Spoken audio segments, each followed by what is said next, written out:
Last week, we got our first look at the new card type from the third set of Disney Lorcana into the Inklands, being locations. Well, on Friday, Lorcana designer Steve Warner and Rochelle, community manager for Lorcana, on the official Lorcana Discord, also gave a Q&A of sorts on what are the basics of locations. We had seen the Forbidden Mountain, as you see on the screen right now. We had no idea what all the numbers meant on it. We have no idea how they even worked. As of Friday, December 8th, now we have a pretty good idea. We still only have one location spoiled, but at least we know the basics of them and how they work. So let's take a look.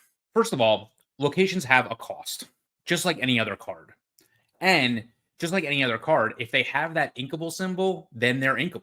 The Forbidden Mountain, for example, it costs 2 resources to play from your inkwell, and it's inkable, just like any other card. Some locations will be uninkable, although we obviously haven't seen them since we've only seen the Forbidden Mountain so far. Also, all locations are played horizontally. So they go into play horizontally like this. What it essentially means is they come into play exerted, but since they don't actually exert to do anything, it's okay. What that means is they can basically be challenged the turn they quote come into play, which I'll talk about in a second. But it's just important to understand they do come into play horizontally. The number on the left, which was probably the one that most of us were most confused about before this talk on Friday, is the cost to move to a location. So while this location is in play, characters can move to this location. You symbolize this simply by putting them underneath them, but they're not really. It's not like it's a different play area or anything like that. It's simply a representation of them actively being at the location.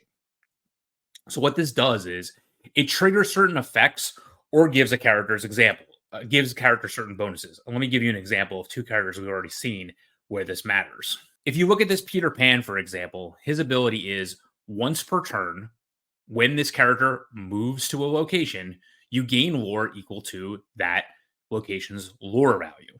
So in this example, in the Forbidden Mountain, you would pay 4 to play Peter Pan, and then you can pay 1 either the turn he comes into play or at another point later in the game on another turn and quote move him to the Forbidden Mountain, gaining you the lore from the Forbidden Mountain. That's really the only effect that it has. It has an effect simply because that's what Peter Pan does. Moving another character that would not have a when this character moves to a location effect would actually not trigger anything. There's no benefit to moving to a location unless the location itself or the character itself gains some benefit from it. If you look at this Minnie Mouse, Spelunker, for example, it says when she's at a location, she gets 2 power. So she becomes a 2/3.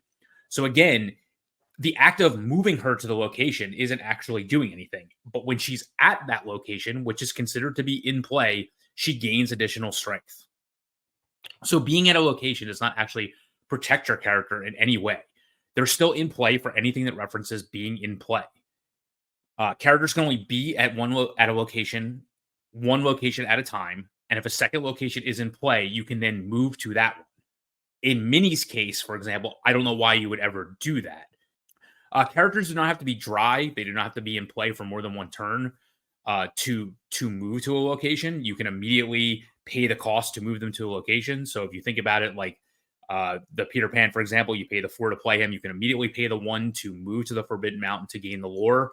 So if you think about that logically, it's almost like you're paying 5 for a 3/3 1 lore character that says when he comes into play, gain a lore. That's one way to think about it strategically and how it applies to cards that we would normally see without really thinking about the location effect.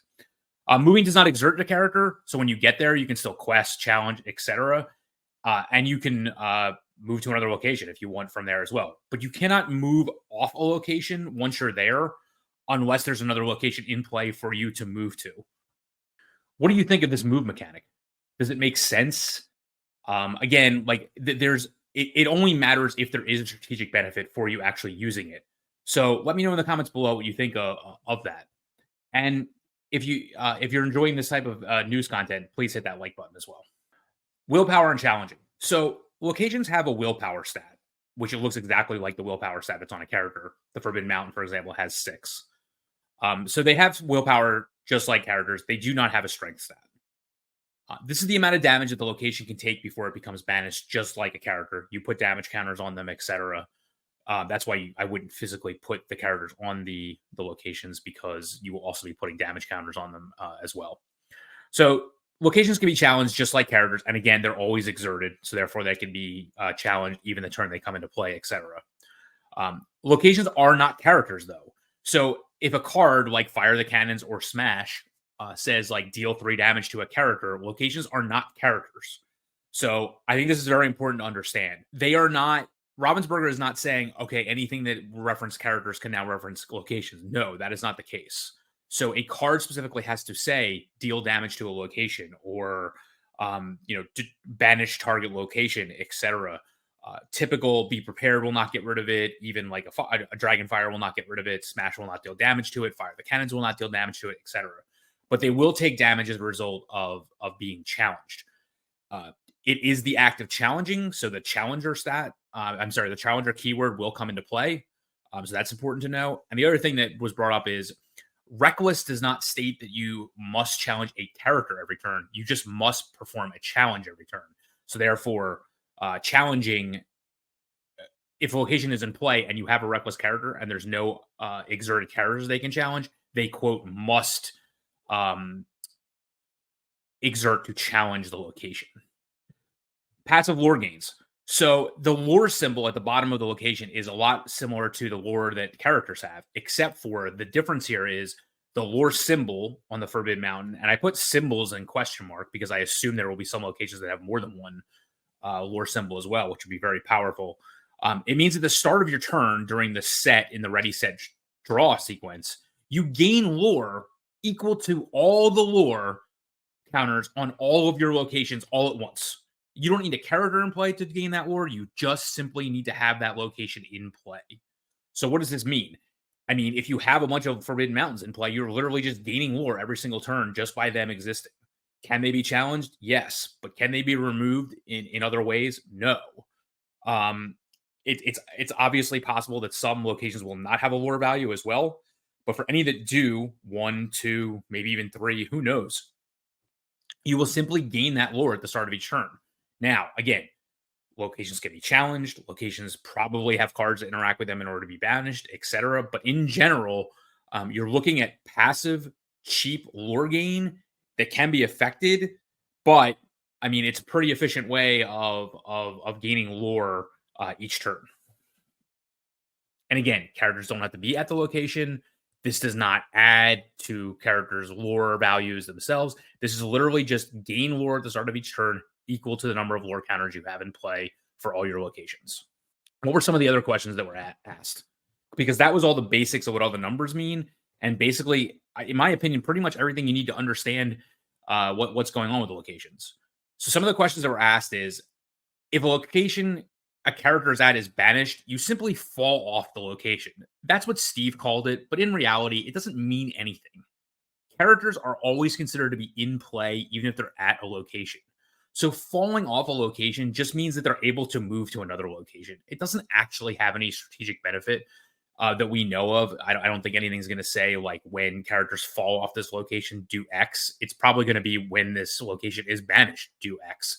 But the shortcut term is characters, quote, fall off the location. It's not like the characters are banished when the location is banished or anything like that. Again, characters simply cannot leave a location if you do not have a location in play. This, again, will not matter really.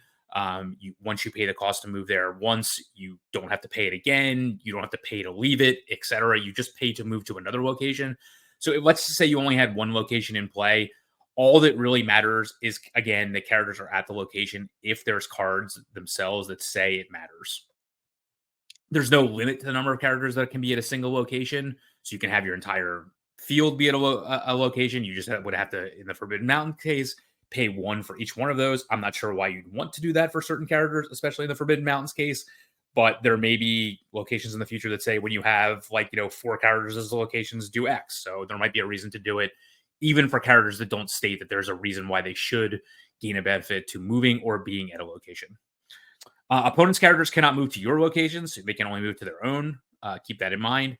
And any number of locations can be in play at once, but they all have an ink color, and they can only run 4 copies of them in any deck. If you turn the card, I guess you would say turn vertically, it operates just like a regular card with the cost in the top left corner. So basically, like it's just like any other card when it comes to that. Most benefits from how cards will interact with locations will come on the cards themselves. So just read the card. I think we all know what the F stands for. And that'll tell you what to do. I showed you the examples of Mini and Peter Pan earlier. Those were two cards specifically interacted with locations. But like no other cards that we've seen so far from Into the Inklands really have that ability. And it's not like, moving a normal character in this instance to the Forbidden Mountain will matter, but it probably will matter for other locations that are out there. So, what are some of my initial strategic thoughts on locations? Well, you have to look at it like these are passive lore gains with upside potential and combo potential within the cards. I tried to explain to people that basically the Forbidden Mountain is a 0/6 one lore character. That's it. It's basically for two cost. I mean, would you play a 0/6 one lore character? Let's just say that had ward. So it's a 0/6 because it's unaffected by cards that we know of right now. And the answer is probably yes. I mean, 0/6 is a huge amount of essentially protection that your other characters gain. So there is a lot of tempo that's lost if your opponent chooses to deal with this. Sure, can Maui just challenge it? Yeah, but Maui's then swinging down into a 2 cost. In this case, a two cost location. To keep the analogy going, or like a 2 cost character or something like that. I mean, like, sure, but I mean, that's a huge tempo loss if you're actually doing things to advance your game for the rest of your turns. The cost to move to a location, in my opinion, it's almost like you're spreading it out over 2 turns. So if you think about that Mini, for example, she's an 0/3 with one lore for 1, but then if you move her to the location, she becomes a 2/3. So you could think of it in one of two ways. Either she's basically just a 2/3, 2/3 one lore character for 2, which is pretty standard when you pay the extra 1 to move the Forbidden Mountain. I don't know whether or not, for example, there's going to be 0 move costs. I doubt it because it would just clutter up the play field with no downside. It would just cause a lot of confusion. So I assume a move cost of 1 is the minimum we can get. But again, if you think about that Mini and you think about moving her right away when you play her, sure, she's just a 2/3/1 for 2. But if you could spread that 1 play cost to keep her at 0/3 and then the 1 move cost to make her a 2/3 over multiple turns as you wait for a location to come into play, in my opinion, like that, it's just a more versatile card. And again, like the Peter Pan, for example, if he bounces back and forth between 2 different locations, that in my opinion is really where the benefit really turns out. The one thing is, you obviously cards that need to interact with locations, you have to draw both the location and the character that interacts with them.